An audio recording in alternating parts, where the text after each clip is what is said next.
Ergonomi merupakan disiplin keilmuan yang mempelajari manusia dalam kaitannya dengan pekerjaannya. Jadi, ergonomi secara singkat adalah ilmu tentang kerja, yakni merancang bagaimana agar seseorang bisa bekerja dengan baik.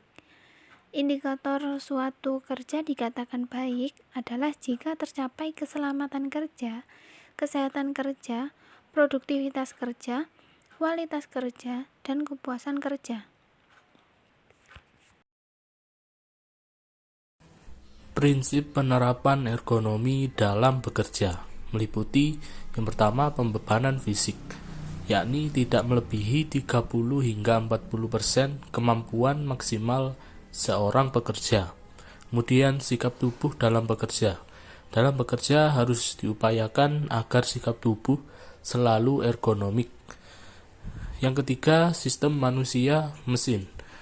Penyesuaian sistem antara manusia dan mesin membantu menciptakan kenyamanan dan efisiensi kerja. Keempat, kebutuhan kalori. Semakin berat pekerjaan yang dilakukan, maka konsumsi kalori lebih besar. Kelima, pengorganisasian kerja. Pengorganisasian kerja berhubungan dengan waktu kerja, istirahat, dan pengaturan shift kerja. Hal ini membantu agar pekerjaan semakin efektif dan efisien.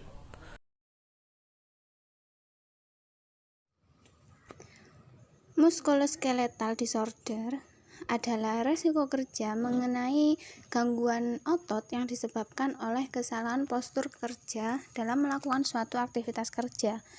Secara garis besar, keluhan otot dapat dikelompokkan menjadi dua, yaitu yang pertama, keluhan sementara atau reversibel, yaitu keluhan otot yang terjadi pada saat otot menerima beban statis, namun demikian keluhan tersebut akan segera hilang apabila pembebanan dihentikan. Yang kedua adalah keluhan menetap atau persisten, yaitu keluhan otot yang bersifat menetap. Walaupun pembebanan kerja telah dihentikan, namun rasa sakit pada otot masih terus berlanjut.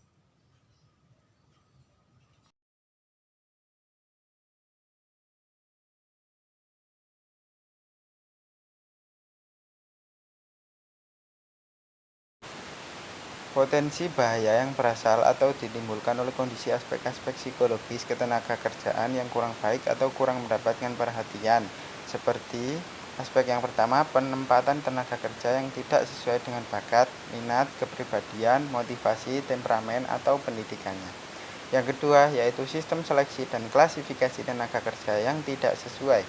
Yang ketiga, yaitu kurangnya keterampilan tenaga kerja dalam melakukan pekerjaannya sebagai akibat kurangnya latihan kerja yang diperoleh.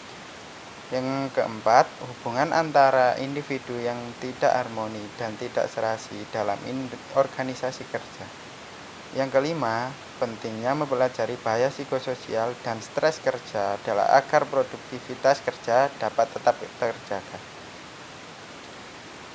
Yang selanjutnya itu bahaya psikososial dapat meliputi yaitu beban kerja, rutinitas kerja, masalah organisasi, konflik antara pekerja maupun antara pekerja dengan pimpinan, dan suasana kerja yang buruk.